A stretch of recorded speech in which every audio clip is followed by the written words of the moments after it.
너는 거짓된 풍설을 퍼뜨리지 말며 악인과 연합하여 위증하는 증인이 되지 말며 다수를 따라 악을 행하지 말며 송사의 다수를 따라 부당한 증언을 하지 말며 가난한 자의 송사라고 해서 편벽되이 두둔하지 말지니라.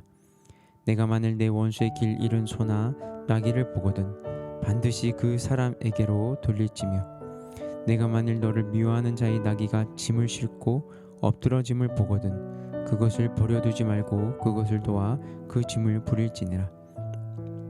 너는 가난한 자의 송사라고 정의를 굳게 하지 말며 거짓 일을 멀리하며 무죄한 자와 의로운 자를 죽이지 말라. 나는 악인을 의롭다 하지 아니하겠노라. 너는 뇌물을 받지 말라. 뇌물은 밝은 자의 눈을 어둡게 하고 의로운 자의 말을 굽게 하느니라. 너는 이방 나그네를 압제하지 말라. 너희 애굽 땅에서 나그네 되었은즉 나그네의 사정을 아느니라. 너는 6해 동안은 너희 땅에 파종하여 그 소산을 거두고 7째 해에는 갈지 말고 묵혀두어서 내 백성의 가난한 자들이 먹게 하라. 그 남은 것은 들짐승이 먹으리라. 내 포도원과 감람원도 그리할지니라. 너는 6해 동안에 내 일을 하고 7째 날에는 쉬라. 내 소와 나귀가 쉴 것이며 내 요종의 자식과 나그네가 숨을 돌리리라. 내가 내게 이른 모든 일을 삼가 지키고 다른 신들의 이름은 부르지도 말며 내 입에서 들리게도 하지 말지니라. 너는 매년 3번 내게 절기를 지킬지니라. 너는 무교병의 절기를 지키라.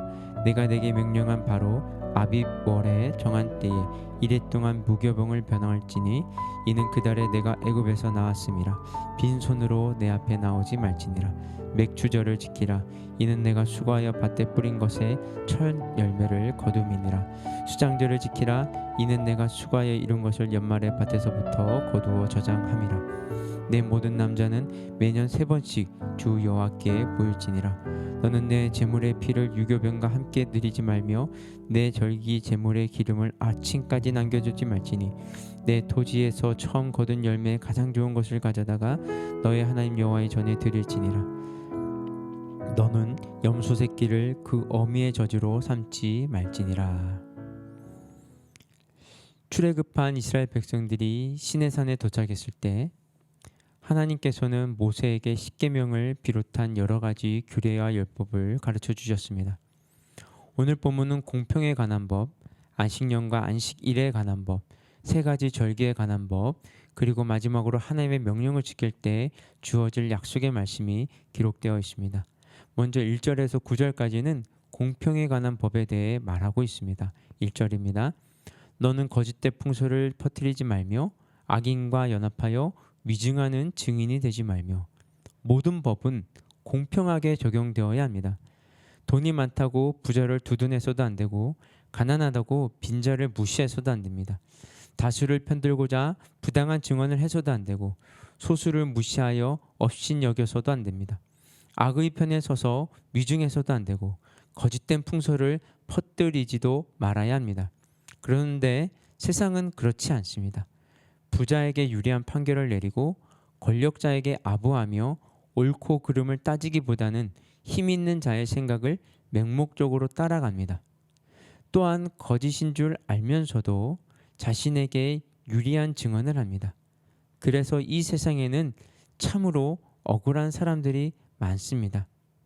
아주 오래전에 있었던 판결입니다. 전주지법 제1형사부는 강도치사 혐의로 기소된 지적장애인 최대열 씨 등 나라 슈퍼 삶의 3인조 강도 사건에 대한 재심에서 무죄를 선고했습니다. 그런데 문제는 이 사건이 1999년 2월 6일 즉 17년 전에 있었는데 이 사건에서 범인으로 지목된 3사람은 각각 징역 3년에서 6년을 선고받았고 모두 복역을 마쳤다는 사실입니다. 사건의 범인으로 지목되어 감옥살이까지 마친 이들에게 17년 만에 무죄가 선고된 것입니다. 감옥에서 보내야만 했던 3년에서 6년의 시간과 17년 동안 죄인으로 낙인 찍혀 살아야만 했던 지난 세월을 누가 무엇으로 보상해 줄 수 있겠습니까? 당시 경찰은 이들이 지적 장애인인 것을 이용해 강압적인 수사를 하였고 결국은 허위 자백을 받아냈습니다. 다행히도 이 사건은 진실이 밝혀졌지만 진실이 밝혀지지 않은 채 억울하게 세상을 떠나야 했던 사람들은 또 얼마나 많았겠습니까? 이 세상은 죄 없는 사람을 죄인으로, 죄 있는 사람을 선인으로 판단하는 불의한 재판을 할 수 있지만 하나님 나라에서의 심판, 역사의 마지막 날에 하나님 앞에서 받게 될 심판은 세상과 같지 않습니다. 이 세상 그 누구도 하나님을 속일 수는 없기 때문입니다. 그날에 하나님 앞에서 부끄러움 없는 성도가 되기 위해서 진실된 삶을 살아야 합니다. 다음으로 10절에서 13절은 안식년과 안식일에 관한 말씀입니다.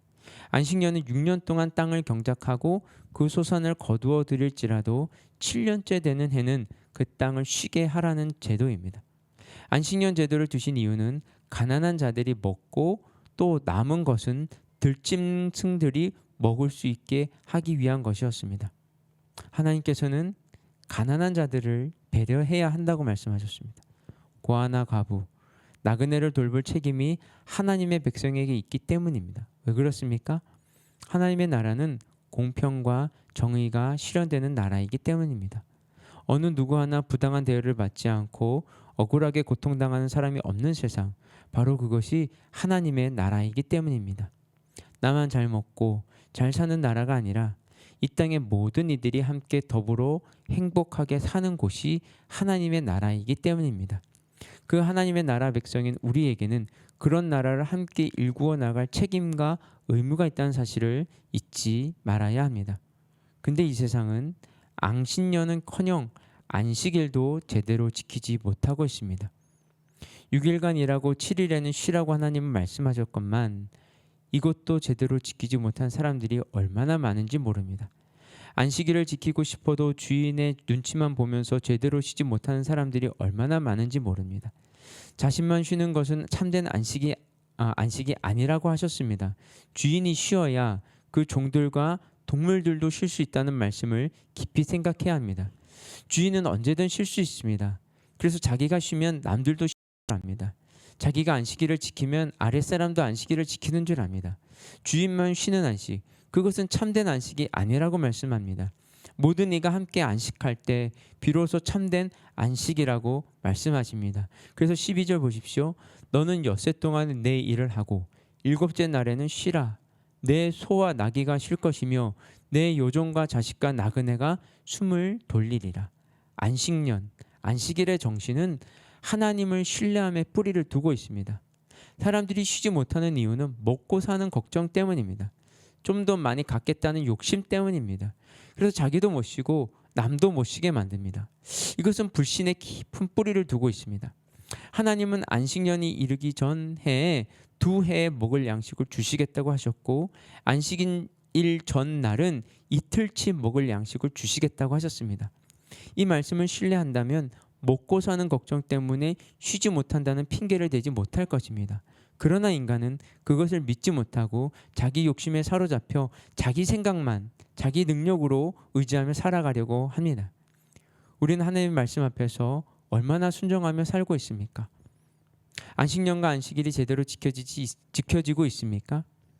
하나님을 신뢰하지 않으면 세상의 논리와 물질이 중심이 되면 안식년과 안식일은 지켜질 수 없습니다.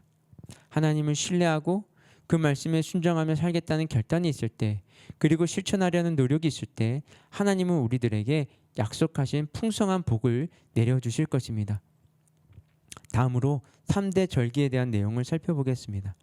먼저 3대 절기는 무교절, 맥추절, 수장절입니다. 무교절은 6월절과 연결되는데 이날은 이집트 노예로 살고 있던 이스라엘 백성들을 구하신 하나님의 은혜와 더불어 첫 수확을 감사하는 절기입니다. 두 번째 절기인 맥추절은 무교절이 끝나고 7주가 지나서 지키는 절기로 77절 또는 50일째 되는 날에 지킨다고 하여 오순절이라고 합니다. 무교절은 봄 추수의 첫 수확을 감사하는 절기라면 맥추절은 가을 추수의 첫 수확을 감사하는 절기입니다. 세 번째 절기인 수장절은 추막절 또는 장막절이라고도 합니다. 이 절기는 그 해의 마지막 감사절기로 추수를 모두 마친 후에 풍성한 수확을 허락하신 하나님의 은혜에 감사하는 지금 우리의 추수감사절과 비슷한 절기입니다. 3대 절기의 공통점은 감사입니다. 하나님의 은혜에 감사하는 마음으로 드리는 절기입니다. 하나님께 감사드릴 일이 1년에 3번 있다는 의미가 아니라 언제나 감사하는 마음으로 살아야 하겠으나 특별한 날로 정하여 하나님 앞에서 새롭게 결단하고 실천하는 날이라는 뜻입니다. 이처럼 하나님 말씀에 순종할 때 하나님께서 복을 주시겠다고 약속하셨습니다. 우리 삶의 이 축복의 약속이 이루어지기를 주님의 이름으로 축복합니다. 함께 기도하겠습니다. 하나님, 세상은 욕심을 실현하려고 칼과 권력을 탐하라고 합니다. 하나님 중심이 아니라 사람 중심으로 살아가라 합니다. 지금은 내 어깨 하나 기댈 곳 없는 것 같고 당장은 손해보는 것 같지만 결코 짧지 않으신 여호와의 손을 의지하는 자가 결국 승리한다는 사실을 잊지 않게 해주십시오. 개혁의 주체로서 살지언정 개혁의 대상이 되지 않게 해주옵소서. 참된 제자의 모습을 견지함으로 이 시대의 개혁을 위한 주님의 통로로 쓰임받게 하여 주시옵소서. 이 모든 말씀 예수 그리스도의 이름으로 기도드렸습니다.